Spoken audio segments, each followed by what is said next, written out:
Sarva Vedanta Siddhanta Gocharam Tamagocharam Govindam Paramanandam Sadgurum Pranadosmiham Sudhismriti Purananam Alayam Karunalayam Namami Bhagavat Padam Shankaram Loka Shankaram.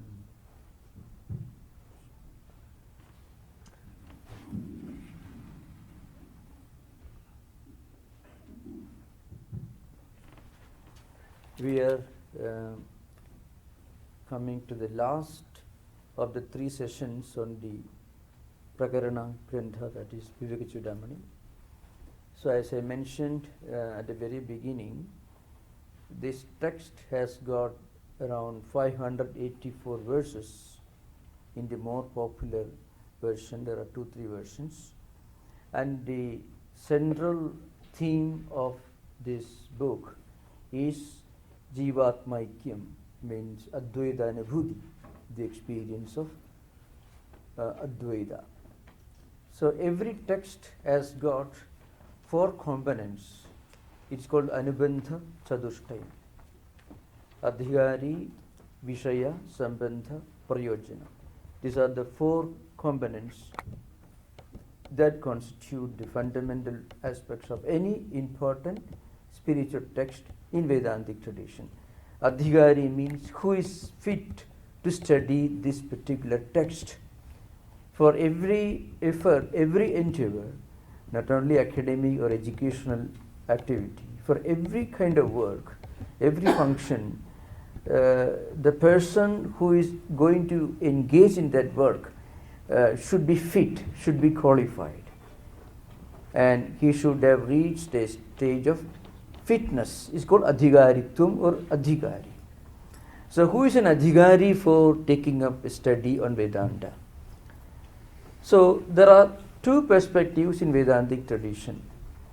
One is Atma Vidya Adhikari, the other one is Pathaka Adhikari, the one who is going to study a book and the one who is going to experience the highest spiritual intuitive wisdom expounded in the particular text. We already discussed who is Atma Vidya Adhikari according to Vedanta. Sadhana Chatushtaya, Sravana, Manana, Nididhyasana. These 7 qualifications. Nitya Anitya Vastu Viveka, Ihamutra Phala Bhoga Viraga, Samadhi Sharka Sambhati, Mumukshutvam, Sravanam, Mananam, Nididhyasana. A discerning wisdom involving a proper understanding of what is real and what is unreal, then a sense of renunciation of what is unreal, then certain disciplines of mental and sensory restraint and disciplines, and a strong longing for spiritual enlightenment or liberation, plus a constant effort to feed our mind with spiritual ideas through Sravanam, and then Mananam, concentrated thinking, and Nididhyasana, internalization. These are the 7 disciplines for it called Atma Vidya Adhikaritvam, fitness for experiencing Advaita Anubhuti. But that is at the experience level, sadhana level.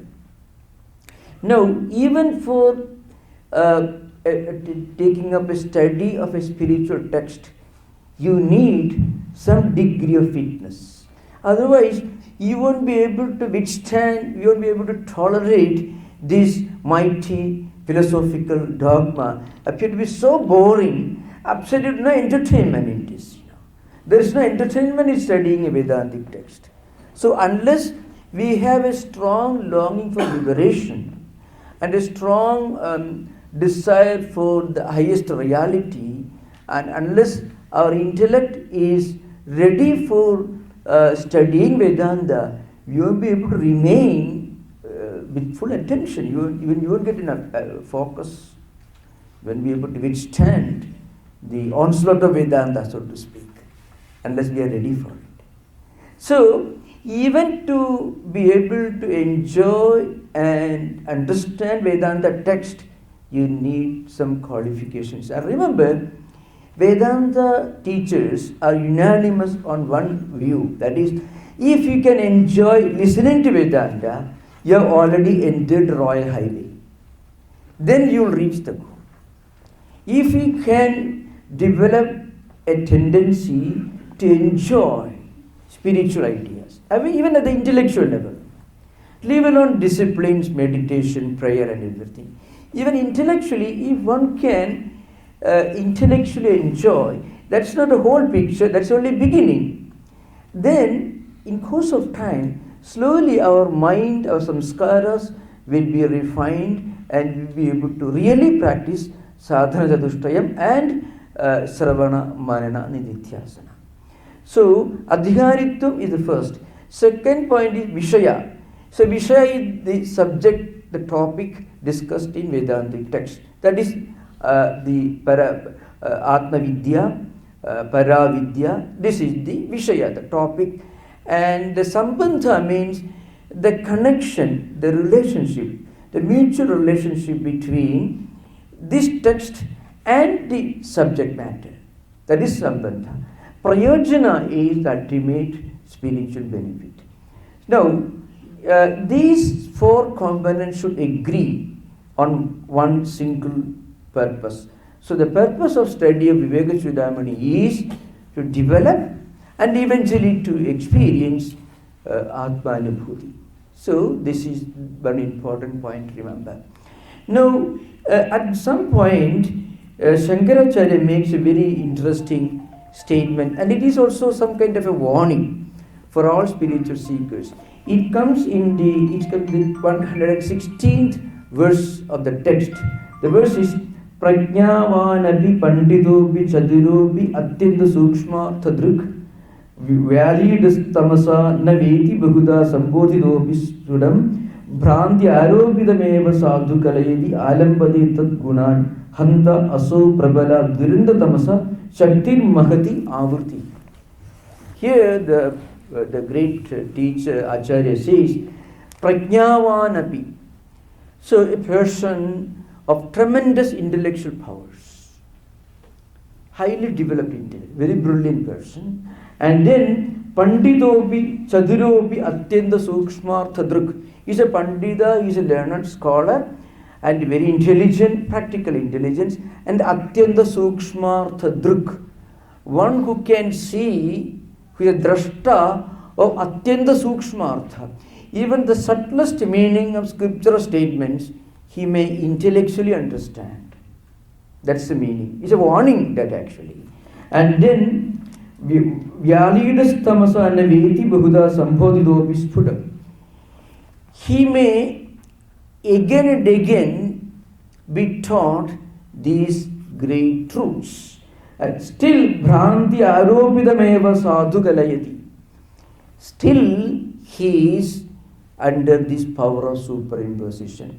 He thinks outside the books, outside the temple, outside the 2-3 hours he may spend in ritualistic activities, he is a secular person, he is a worldly minded man. He Bhranti Aropita, meaning he is still under the delusion that this world is the only reality, this body is the whole of our personality, so the whole life is meant for physical and intellectual and psychological enjoyments. This could happen. So one of the greatest truths about Vedanta philosophy is Vedanta is not just an intellectual concept. Just by developing an interest in Vedanta or writing books on Vedanta, you don't become a Vedantic. See, in the academic profession, when you write a book on, let's say, Kant, Immanuel Kant, you be called a Kantian. If you write a book on Marxian philosophy, you may be called a Marxist. Marxian thinker, theoretician. If you write a book on J.S. Mill, Bentham, you may be called utilitarian.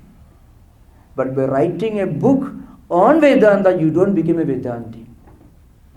By intellectual conviction, by intellectual understanding, you don't become a Vedantic. You may develop an intellectual interest in Vedanta, which is certainly very valuable, very important, because you are feeding your mind with higher ideas and thereby you are generating a lot of good samskaras.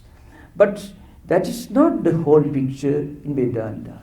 So that's why Shankaracharya, like a politician shouting slogans, used to say, Srutya, Yuktya, Swanubhutya.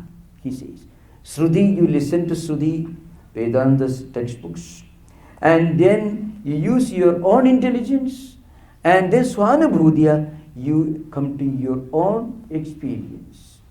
So that's one unique aspect of Vedanta. So it is not intellectual concept. There is a long distance to be covered between intellectual conviction and spiritual experience. That's why Acharya himself says, even after reading books, writing books, I can give an example. Of course, now I'm not offense. There was a professor of Sanskrit in the University of Kerala who wrote a translation of Brahma Sutra Bhasha into the regional language, and he was a confirmed Marxist, and he used to announce in his class, these are all ideas, I don't believe in this. Now if you listen to such teachers, first of all, you will not get the idea this is true, this is a reality. So that's why intellectual conviction, or just doing, preaching just for a profession, no one can become a Vedanti. That's why Shankaracharya himself gives a strong warning. Said, Asampradaya Sarvashastra Vidavi Murkhavadeva Upekshaniyaka. Who is Asampradaya? Sampradayam na vedhidi asampradaya. A person who doesn't know Sampradaya. What is Sampradaya? Sampradaya means a long succession of teachers, their students, and their student, Guru, Sishya, Prachishya, Parampara. Now, when you learn from a Sampradaya Vid, you will have no doubt that Advaita alone is the truth and Advaita is true. You will have no conviction. Along with learning intellectually, you also get the full conviction, this is a fact. This is the fact. That conviction you get when you learn from a Sampradaya Vid. So that is very important. Now, you don't have this Sampradaya in Kantian philosophy or utilitarian philosophy. Anyone can teach anything in a university, but Advaita cannot be taught like that. You see, when you want to light a lamp, you know, the wick in your hand should come very close and should connect with another flame. Then only the flame will be transferred from one lamp to another lamp. If there is 1 millimeter distance, you cannot light a lamp like that. So that is one uniqueness of Advaita. Now, maybe in modern times, you don't have this parampara available everywhere. But if we can develop this Shraddha, a sense of sanctity, sacredness, and a strong aspiration for higher life, that will fill up the gap of maybe non-availability of Sampradayika teachers. So that's a very, very important point to remember. You know, the reason why I Hanta Aso Prabala Virinda Tamasa Shakti Makati Avriti, Shankaracharya says, there's a reason why I'm referring to this statement. Next we are going to discuss this the Maha Vaakya, you know, Tomasi Maha Vaakya Vichara, which is one of the most important part of this text. So we won't be able to understand the full significance of that teaching unless we keep this in mind.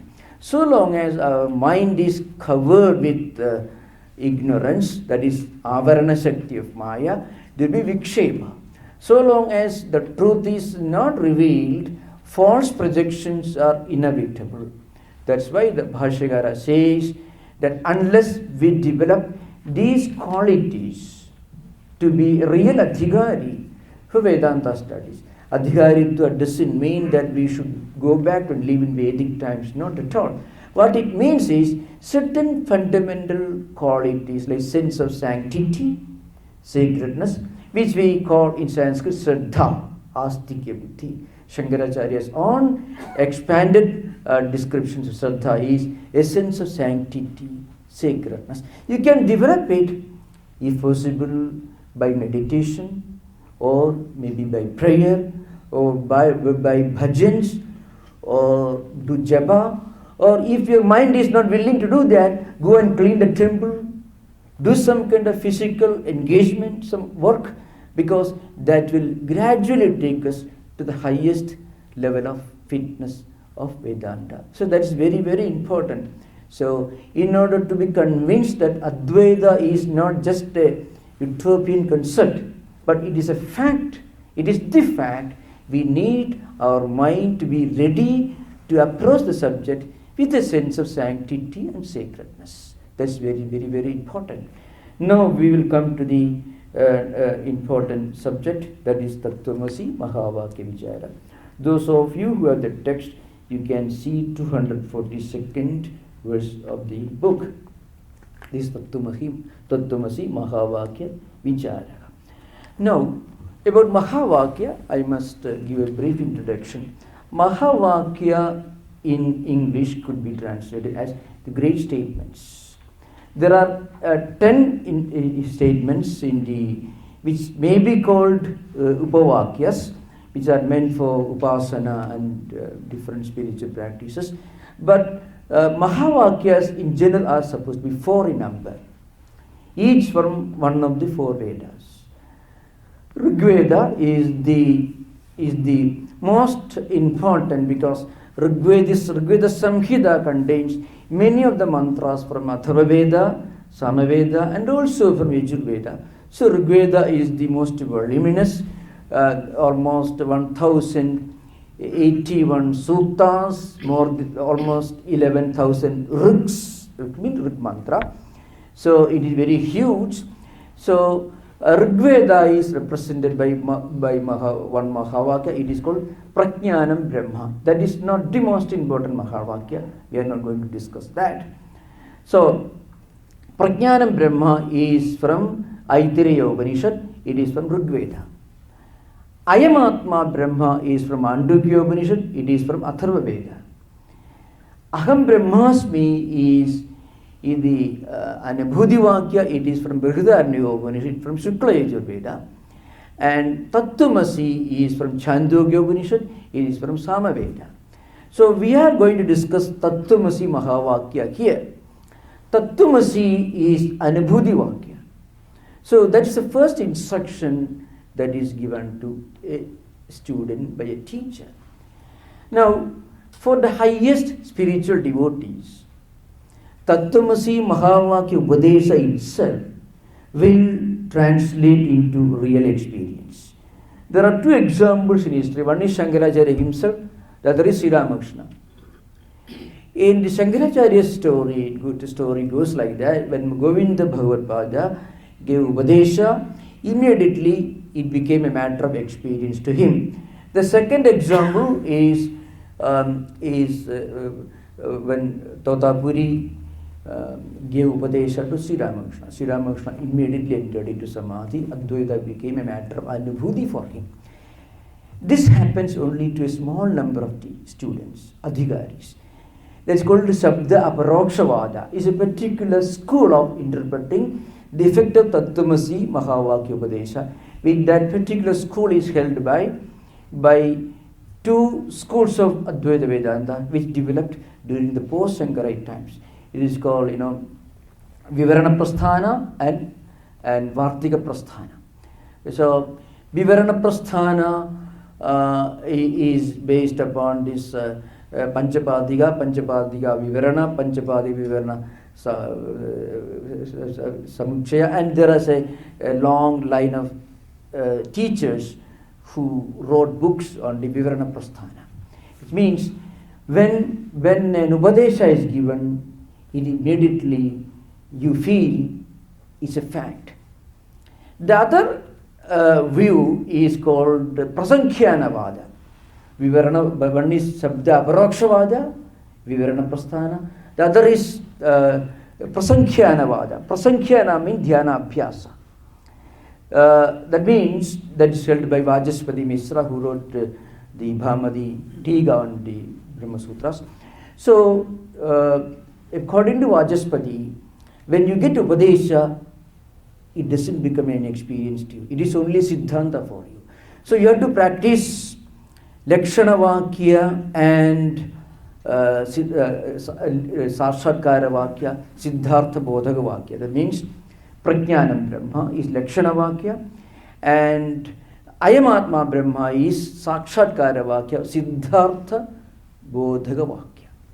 So you have to do sadhana, you have to do meditation, you have to do dhyana abhyasa, you have to do karma yoga, you have to do a lot of upasanas. Eventually you reach the Anubhuti, Aham Brahmasmi. That is Anubhuti Vaakya.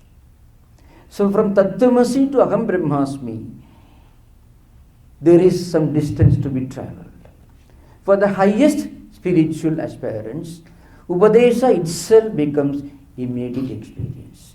For those who have yet to go some distance, they have to practice sadhana satushtaya, sravana, manana, nididhyasana, and karma yoga and other disciplines.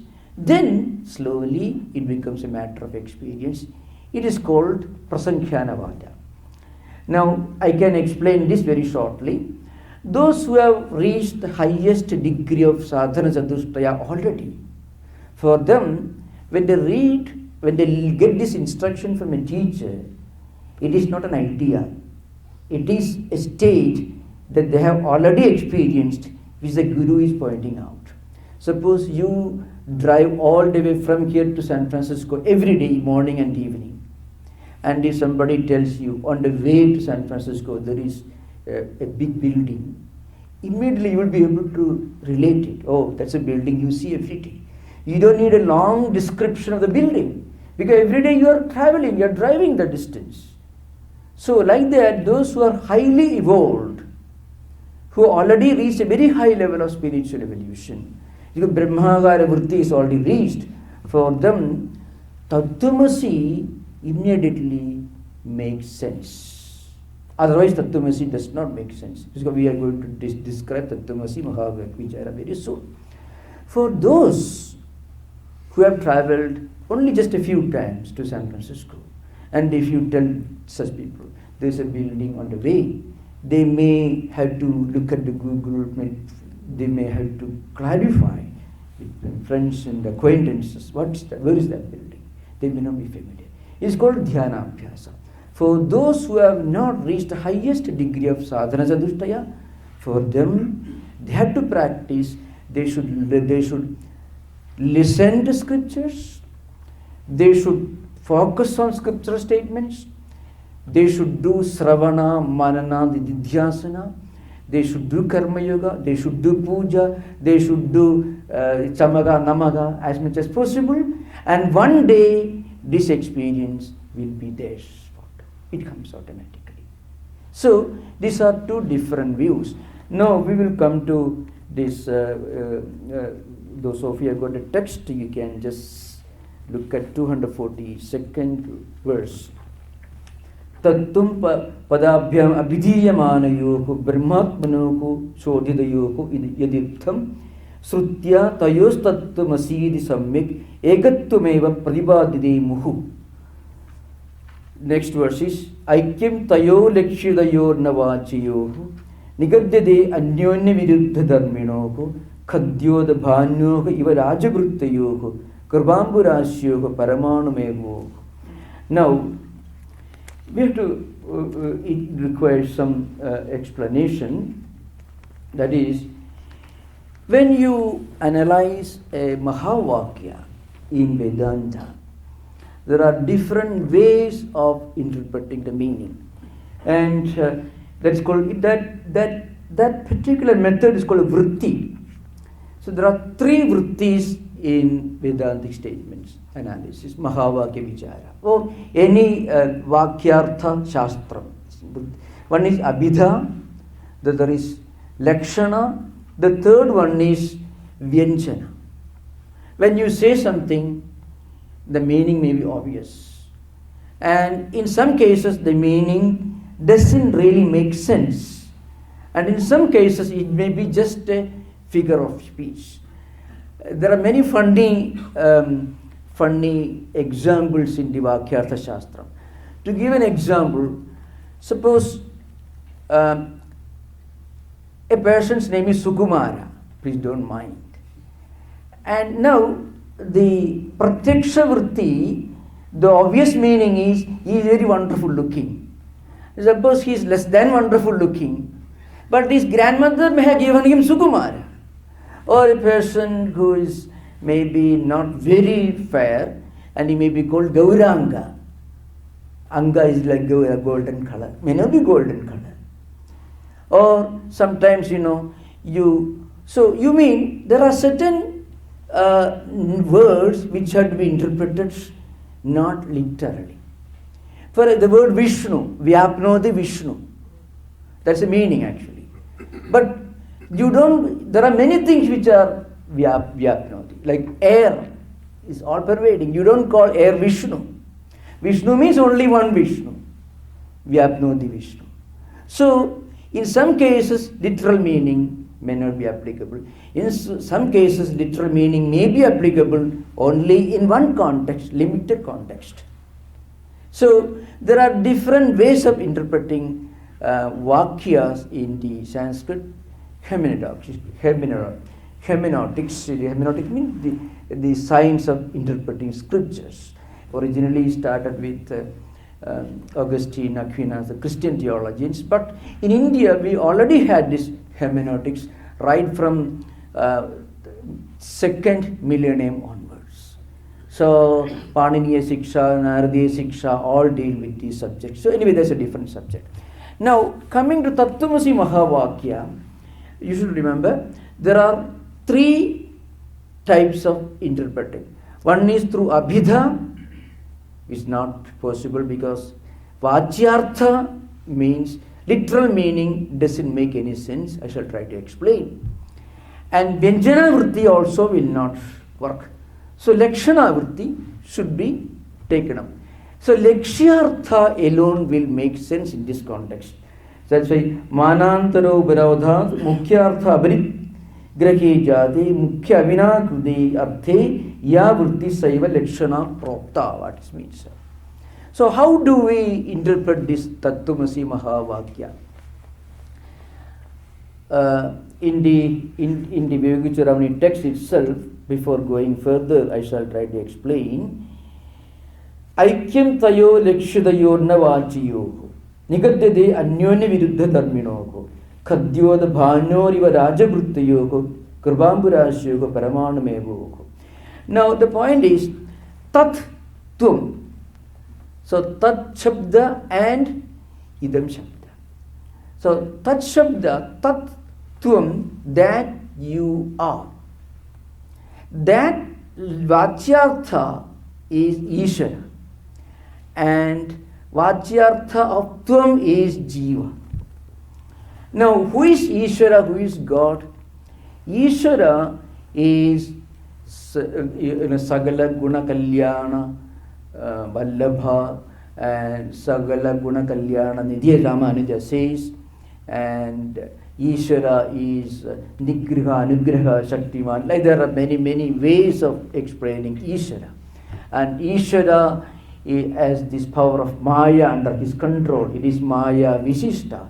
Maya means Prakriti, Mahatattva, Ahangara, then mind, 5 senses of perception, Pancha Jnanendriyani, Pancha Karmendriyani, then Pancha Tanmatras, Pancha Mahabhutas, all these are within the control of that Ishvara.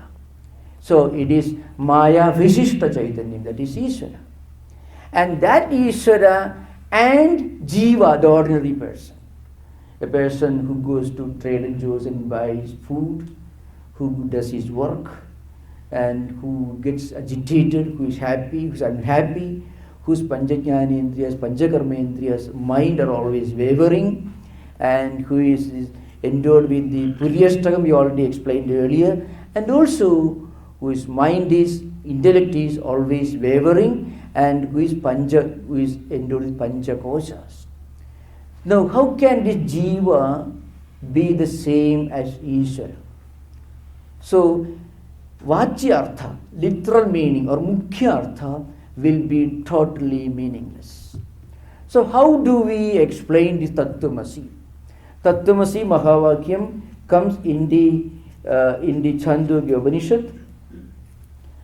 So it's to give a context, Chandogya Upanishad is in the Samaveda, 6th chapter. 6th chapter of Chandogya Upanishad has got 16 khandas, 16 sections. In these 16 sections, from 8 to 16th khanda, there is a long description of Mahavakya Vichara. In the 8th khanda, Uddalaka, the father and guru of Swetaketu, gives this Upadesha to Swetaketu, his son, and his Shishya, Tattwamasi. And Swetaketu could not fully understand it at the beginning. So he requests his father, please repeat this again. So from 9th onwards, there are 8 repetitions with 8 fresh drishtantas or examples. This is the most celebrated portion of the entire Upanishad literature. Now, the mantra is this: Saya Esha Anima Aidadatmimidam Sarvam Tas Satyam Sa Atma Tattvamasi Shvetaketu. This is Uddalaka's Upadesha.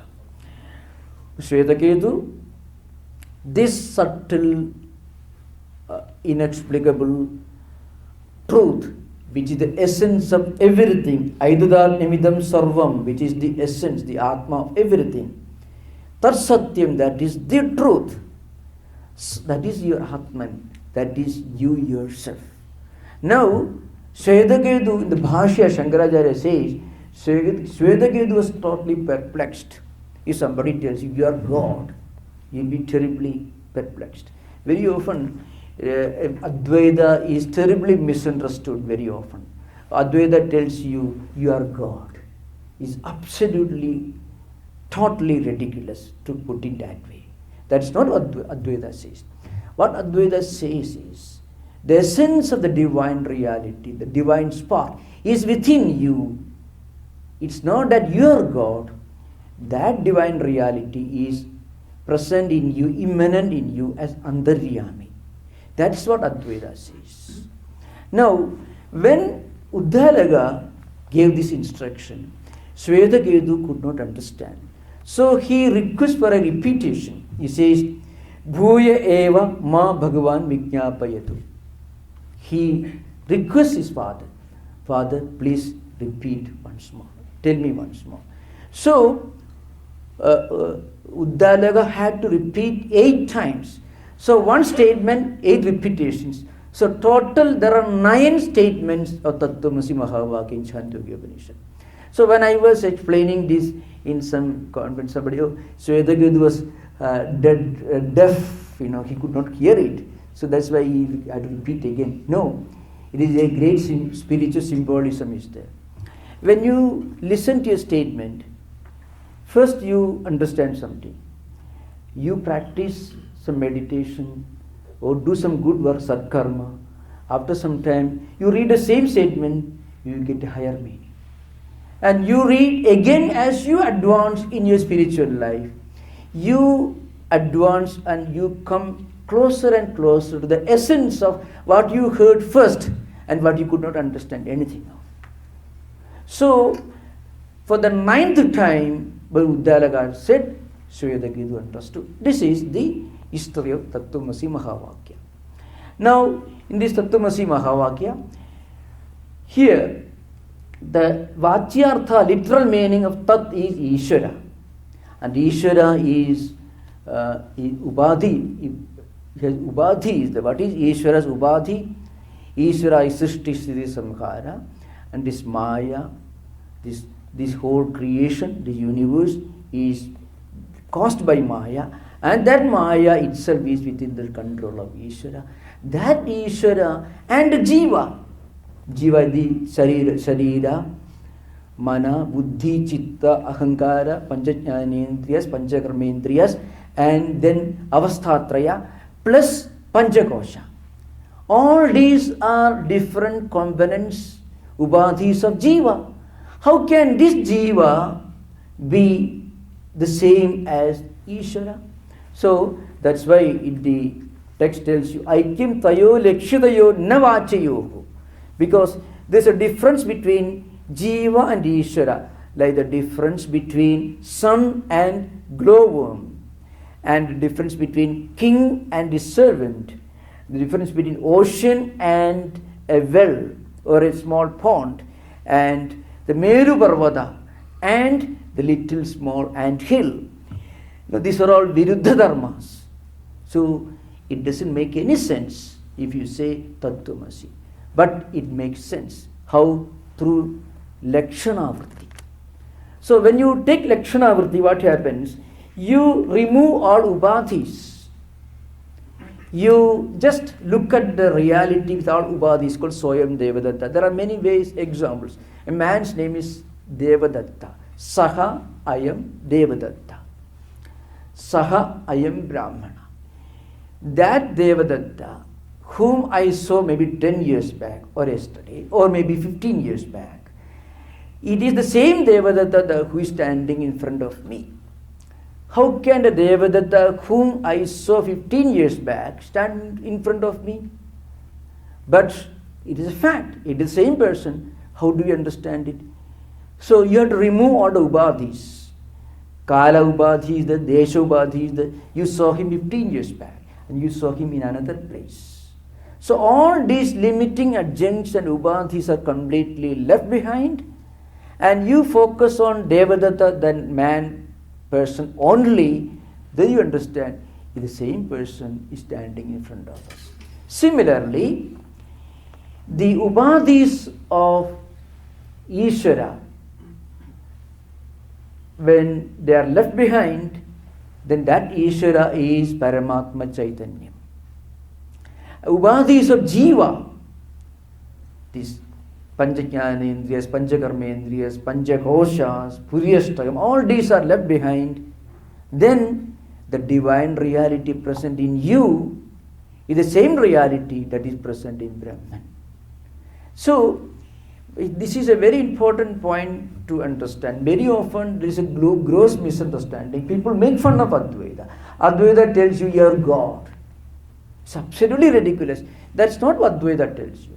Advaita says the same divine reality, who is the all-pervading Sarvantaryami, who is Antaryami, Sarvavyapi, Sarvatita, Trigalatita, Avasthatraya, Abhadhita, that Brahman, that Atman is within you as the divine spark. But for that, you should look at you without associating with Ubadhis and limiting adjuncts. That means, that's why Vivekananda had a very revolutionary statement he made. The difference between an amoeba and a Buddha is one of degrees and not of kind. So how do you explain this? Amoeba is a tiny, little, very insignificant organism. Amoeba. As insignificant, the first stage in the evolution. And a Buddha. Buddha literally means the enlightened one. Let's say Gautama Buddha, the great Buddha, is the embodiment of spiritual enlightenment. The difference between amoeba and Buddha is not one of kind, but one of degrees. Is one of degrees and not of kind. That's Vivekananda's statement. That means the same divine reality, which is fully effulgent in a Buddha, is present in an amoeba. The only difference is the manifestation. The effulgence is at a very, very low level in amoeba. Depending upon the reflecting mechanism, depending upon, our buddhi is like a mirror. When a buddhi or mind is completely pure, it's like a mirror, then the sunlight will manifest in full effulgence. If the mirror is broken, dusty, dirty, then maybe you keep it right under the burning sun, it won't reflect the light. So the ability to reflect light depends upon the quality of the surface of the mirror. So when we do sadhana chatushtaya and sarvana manana nididhyasana, karma yoga, all spiritual sadhanas, we are actually taking a piece of cloth and we are removing the dust of the mirror. And as the mirror gets clearer and clearer, this effulgence of Brahman begins to manifest. This is explained in Bimba Pratibimba, which is also Padmapada and other Vedantis, post-Shankaracharya Vedantins expounded this. So the seed is already in Shankara's Bhasha Vachedavada, Abhasavada, Bimba Pradimbavada. I have no time to go into details. If you want explanation, you can ask questions after the discourse is over during interaction. So, as we clean our own buddhi, our own chittam, then the Atman present in us begins to manifest in full effulgence. This is the meaning of it. That's why Shankaracharya says, Tayoha vidodo ayam ubhadhikalpido na vastava kaschit ubhadhireshaha Ishasya maya mahadadikaranam jivasya kairam sunu panchakoshaha.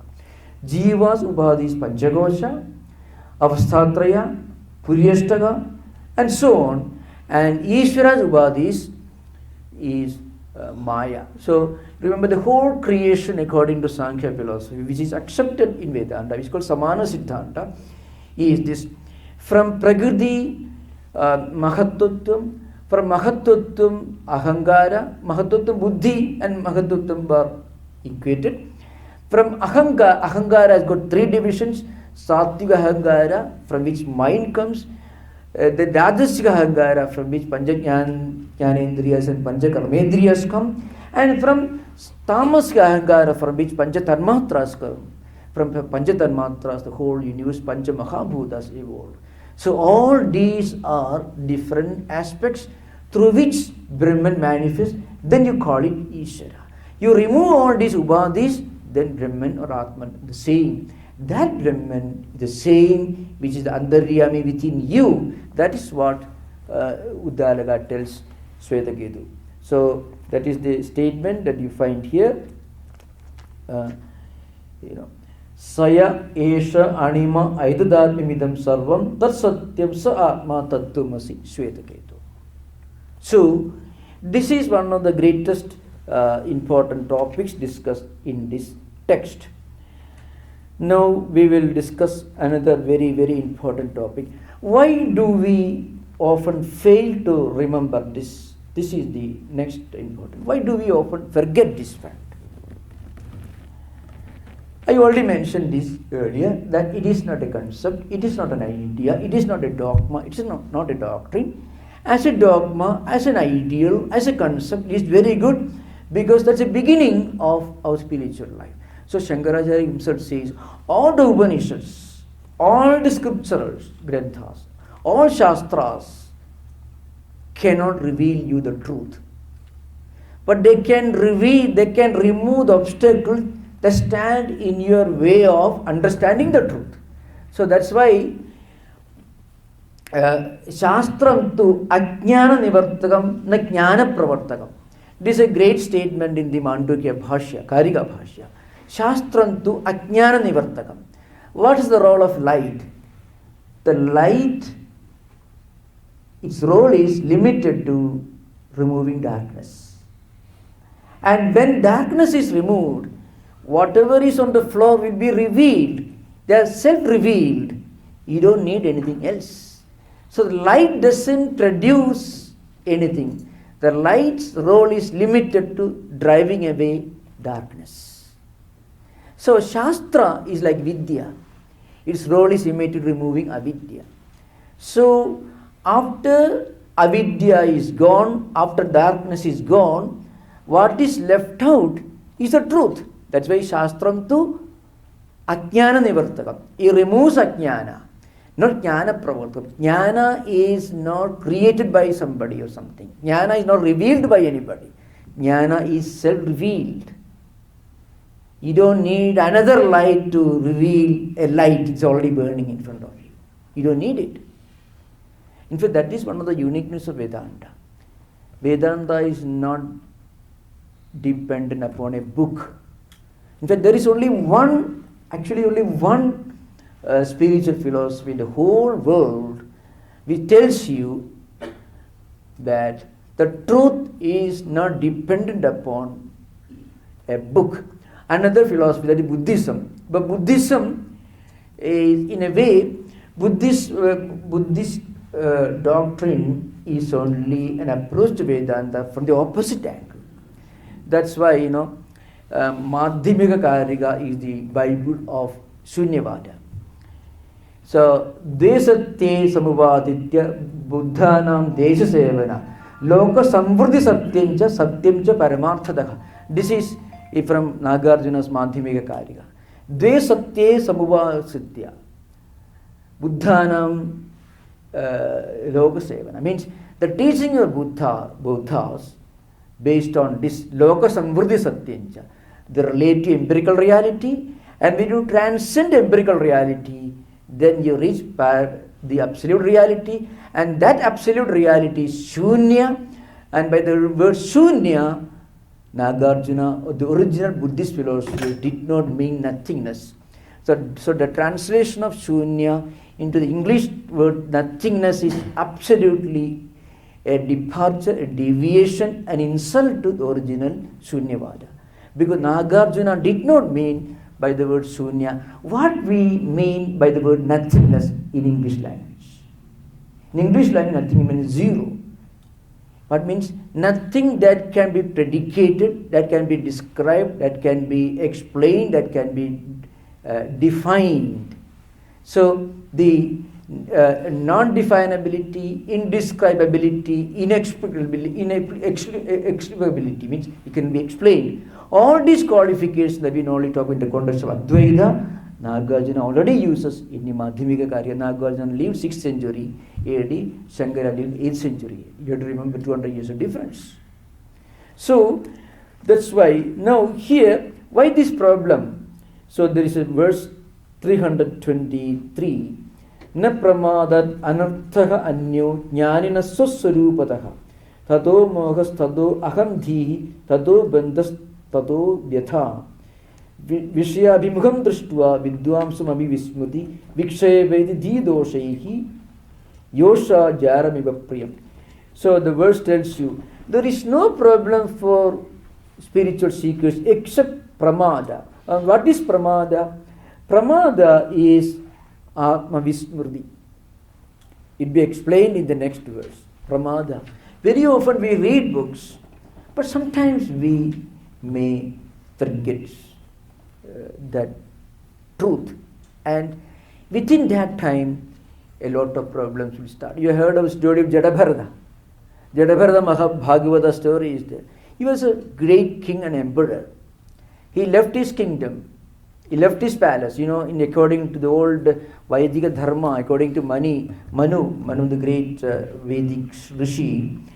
Grihasthastu yada pasyed bali palidam atmanaha apatyasya apatyam tada aranyam samasayet. A grihastha, an householder, when he finds his face is getting wrinkled or his hair is getting grey, he should not remain in his home, being a pest to his own next generations. He should leave his home along with his wife, go to a lonely place and start the rest of the lifetime in contemplation and meditation. This is old Vaidika rule according to Manusmriti. So, Jadabharata was a great emperor, a famous emperor, and when he became old, he called his son, made him the next emperor, next king, and he left for the forest. He lived in a forest hermitage. He built a small hut. And when the years went by, after some time it so happened, one day a female deer was being chased by a lion, and it was pregnant, this female deer, and as it ran away, as it ran from place to place, it crossed a narrow stream, and then it was chased by a lion. Out of fear, it died on the spot, giving birth to a baby deer. So the king took up the baby deer, protected the little animal, took care of it, and became so attached to its protection, so that when the time came for him to die, instead of thinking of Brahman, he was thinking, oh, I am the only one to protect this little animal. So what will happen to the animal? If he died, old man, he died. So the emperor who had left his kingdom and his own children, who came to a forest and started to meditate, became a sage. After some years, when his own time came to die, instead of thinking of God, he was thinking of a little animal. and he was born as a deer. So in the next life, he was born as a deer. So it stayed in the same hermitage. It did not leave the place. It had the vasana, samskaras coming from previous life. So it remained there. And when it died, that animal was thinking of God. He was full meditating mentally. That's why he did not leave the hermitage. And he was born as a great sage. He's called Jadabharata. He won't speak to anyone because you're afraid. He'll be caught by the world. You're trapped by the world. It already happened he could have saved the animal, the baby deer, but he would have done it, well, it is an act of compassion on my part. But he became so compassionate that the compassion became a golden chain that bound him. So he was afraid of that. So he became Jadabharata, it's a great sage. So what happens, even after long years of spiritual practice, sometimes the pramada will come. So how to avoid pramada? We must try to keep our mind constantly fed with the spiritual ideas, spiritual associations, spiritual activities. Otherwise what happens? A single blunder can create a lot of problems, chain reactions.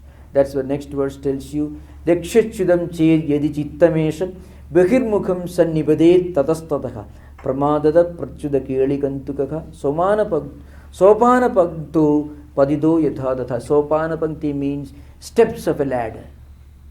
Suppose you are playing on the top floor of a building and you are playing with a little child is playing with a small tiny ball, and if it falls from his hands and if it touches the top floor, the first step of the ladder, it won't stop till it reaches the bottom. Like that, if we are not alert, if we are not vigilant about our own spiritual life, what happens? One mistake can be the beginning of a long chain of reactions. It can delay our spiritual liberation by several birth cycles, janmas. That's why it is said that even the slightest blunder can lead to a new chain of fresh cycles of janmas, births, life and death, and these cycles. Does it mean that we should watch every moment, every act? Impossible. No one can watch every minute, every act, every thought constantly. But we can always keep ourselves linked to a higher spiritual idea that will naturally direct our mind, our words, our thoughts and actions in the spiritual direction. I can conclude this by one example that is not from a Vedantic text, but it is much more eloquent. You have read Dostoevsky's The Idiot. It's a famous classic, those who have read. There's an interesting story in it. The story is this: Dostoevsky himself was, the greatest of Russian novelists, Turgenev, Gogol, Tolstoy, Gorky, Pushkin, many literary figures of 19th century Russia. Dostoevsky was the greatest. One of his minor books was The Idiot. There's a character. The idiot is just like Christ-like person, very humble but somewhat dull. But he's a Christ-like person, nice person, like a Buddha. Now this man tells a story. It's actually from Dostoevsky's own life. Once he met a man who was sentenced to death. And then his death sentence was commuted by the Tsar Emperor. But this man was not informed about this commutation of his life sentence into 3 years, 4 years military service or something. 20 minutes before the firing squad assembled, he got information that his death sentence was commuted to maybe a few years of imprisonment. then he is thinking about what he will do. And the story goes, it has something to do with Vivekachudamani's last part. Every second, every minute, every day of our life, we cannot count and program. We cannot program our mind. We can program a big computer, but we cannot program our thoughts, our emotions, our ideas, our mind. But we can keep it linked to a higher ideal. So this man analyzes. So how am I going to spend my next few minutes before this sentence is implemented? Is we still waiting? He was not informed that it was commuted. And then he thinks, but suppose I don't die, then what will I do? That will be a bigger problem. And then he says, if I don't die, but I have reached 1 millimeter close to death, and then suddenly you are informed that you are saved, so how will you value your time? Then he says, then every second will be like a century for me. I will not waste 1 second. I will not waste 1 minute. I will take my life very seriously. Every act, every word, everything I do, I will do in a very, very meaningful manner. Now, the point is, once we understand the value of our life, we'll be able to safeguard our life. But this man is not a Vedantin. Then he concludes, but it is impossible for me to control my own mind, my own thoughts, my own actions. It is true. You cannot program your thoughts. You don't know what thought is going to emerge in your mind next split second. You cannot. You can predict what you are going to do physically. You are going to drive in this direction or that direction. But you cannot really program or predetermine or predict what thought is going to emerge in your mind. But we can do one thing, we can keep our mind linked to some higher ideal that will safeguard the mind from going in the opposite direction. So that's the only way to look after our years, our hours, our minutes and life. That's what the teacher tells you. So the last part of this sentence is Bhavanapi idam paratattumatmanaha Saruvamananda ghanam vicharya vidhuya moham sumana prakalpidam muktakkudartho bhavadu prabuddhaka. You also think of this higher spiritual ideal as your supreme goal, and you need not worry about what you are going to do every day, what words you are going to speak, what thoughts you are going to think. But you can always keep in your mind this supreme goal, that means the realization of your own Atman as a supreme spiritual goal. Once you keep in the distant horizon of your mind, then all your actions, all your thoughts will be somehow influenced by this higher ideal. And eventually, at least you'll be able to prevent your mind and senses and thoughts and emotions from going in the opposite and negative direction. So that's why the 476th verse tells you, Mukta Kudartho Bhavadu Prabuddhaka. Eventually, you will become Mukta and Prabuddha, means you will be spiritually enlightened and liberated. So now, because this is the last session, so I wanted to finish the most important part of this text within the limited time. Now, during interaction, you can ask questions. You are most welcome.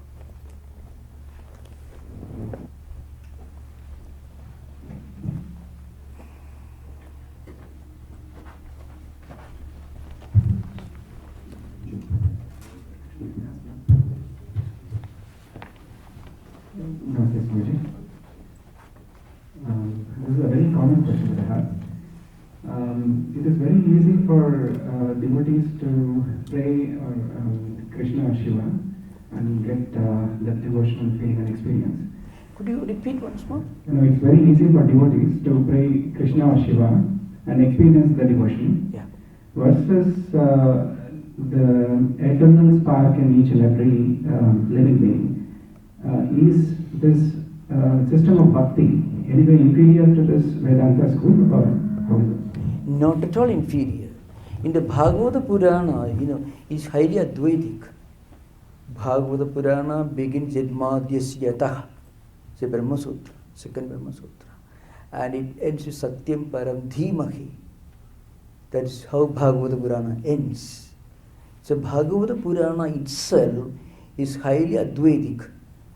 You go to Gajendra Stuti, Dhruva Stuti, Dhruva Yonta Pravishya Mama Vacham Imam Prasuptam Sanjeevayati Ahila Shakti Dhara Sudhatma. Anta Pravishya. Lord Vishnu cannot physically enter the heart of a tiny boy, 5 years old, Dhruva.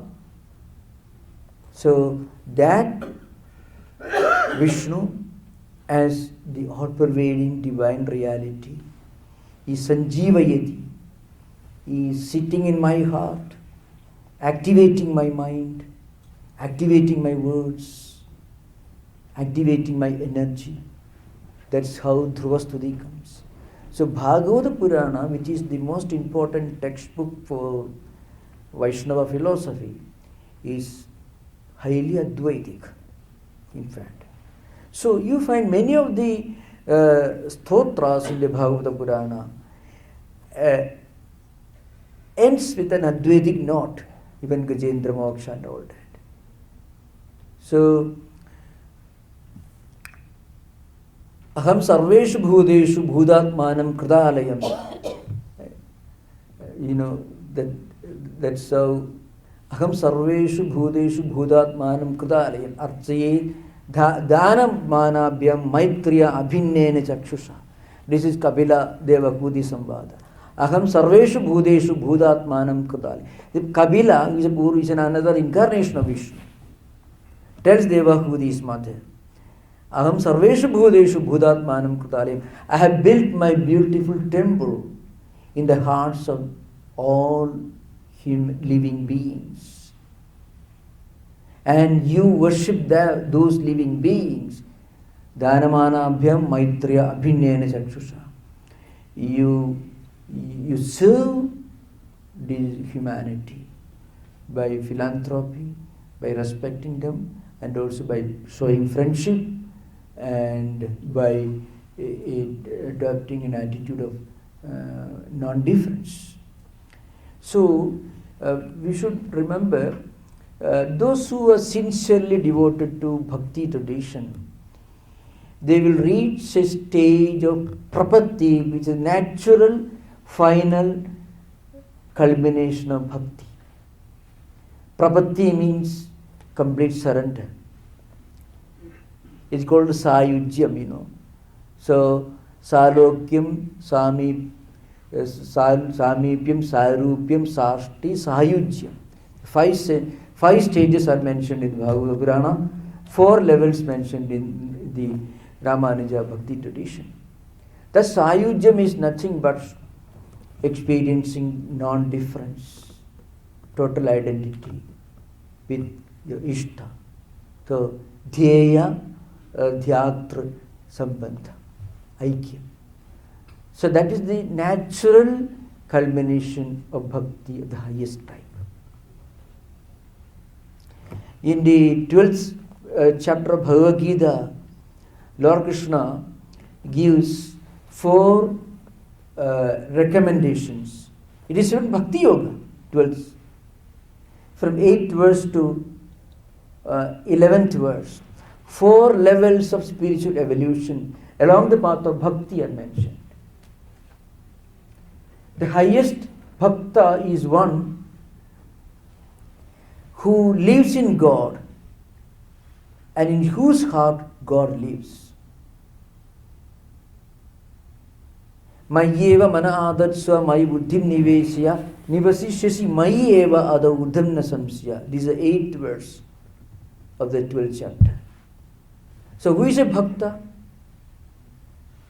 A bhakta is a person who feels the presence of God in everyone. So there is always an element of unity and identity and oneness in the highest experience of bhakti. So you can find this in all the great devotional literature. Narada Bhakti Sutta, Shandilya Bhakti Sutta says, Sarvabhudeshu Yapashyet Bhagavad Bhavam Atmanaha Bhudani Bhagavati Atmani Esha Bhagavadottamaha. Who is the Bhagavadanam Uttama, the highest devotee? The one who sees the presence of God in Sarveshu Bhudeshu, in all living beings, and the one who sees the whole creation in God. So the conflict between devotion and jnanam is only at the philosopher's level, not a philosophical level, but philosophers, when they argue, they want different views. At the anubhuti level, the moment you take the first two steps in bhakti tradition, then you won't find any conflict. The conflict exists only before we take the first step. When we are outside, when standing outside and looking at the whole thing, we feel there are so many contradictions.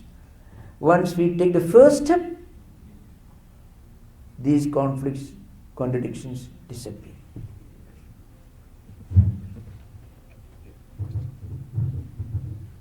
Pranam Swamiji, my doubt is about Lord Buddha's concept of nothingness. Yeah. Nothingness. Yeah. Our Vedanta concept of completeness, that's Purnamedam. Yeah. So whether this perceiving the path of nothingness through Buddha's technique, whether it will lead to the completeness of our Purnamedam concept. Yeah, I'll come to that. Yeah. Right. Okay, your nothingness used English word, which is inaccurate translation of the Sanskrit word shunyam, used by Nagarjuna in the original textbook of Shunyavada. Nagarjuna is the original exponent of Shunyavada, the doctrine of nothingness, and the book he wrote is Madhyamika Karika or Mula Madhyama Shastra.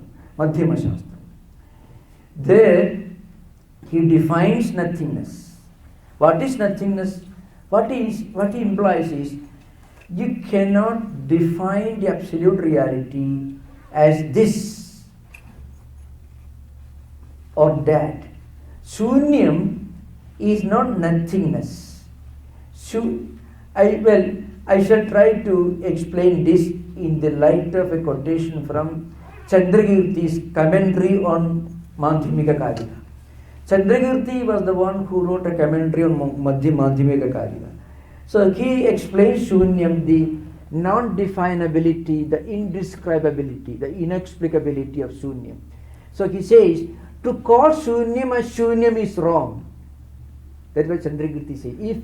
So you should not consider Shunyam as the definition of Shunyam. The moment you define something, it ceases to be Shunyam. Because one important qualification in Nagarjuna says Anirvachiniyata.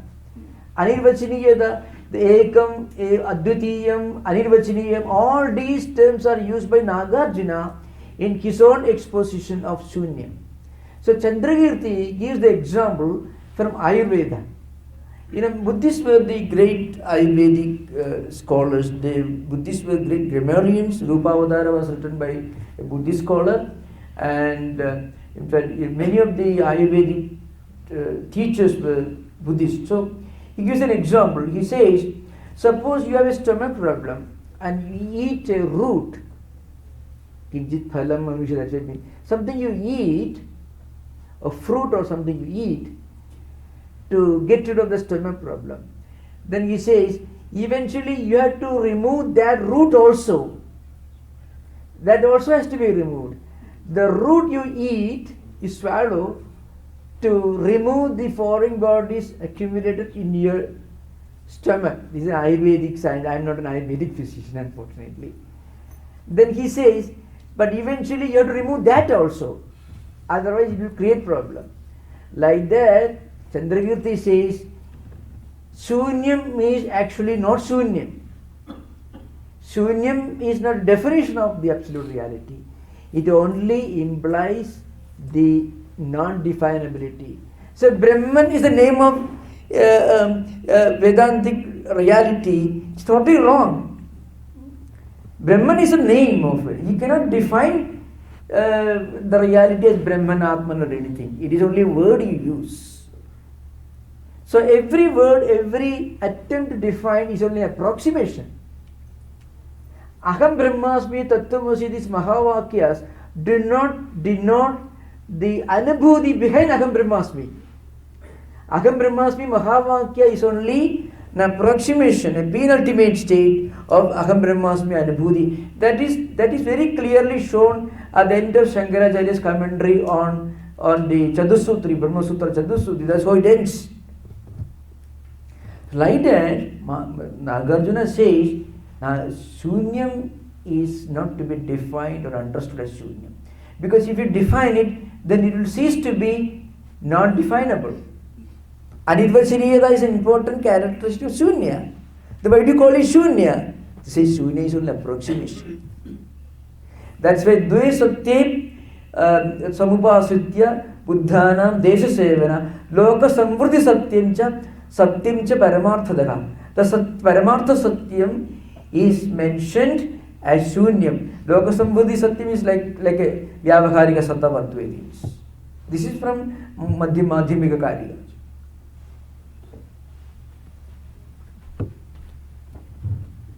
Namaskar, Swamiji. On Tattwamasi, you mentioned about Tvam, you remove the upadhis to associate with the ultimate Brahman. Yeah. But on Tat, you mentioned about basically the Ishvara and removing the upadhis. It's very hard to understand that part of it. Yeah. So if you could. I should try to explain. No. Yeah. And I have one more question. Yeah. See, Soyam Devadatta or Tattwamasi, it is Tat Shabda. Now, in the Tattwamasi Mahavakya, Uddalaka instructs Shvedaketu Tattwamasi, that you are. Now, if you read the Bhashya, this translation, you'll understand. Shvedaketu is terribly confused. He tells his father. Then there is a long description, Bhashya comes. Shvedaketu, the son of Uddalaka, with the name Shvedaketu, is a young boy with the Sharira, Mana, Buddhi, Chitta, Hangara, Pancha, Kosha, etc. That is not what is implied here. That is not Lakshyartha. That's only Vachyartha. Vachyartha is when you say Tvam, you.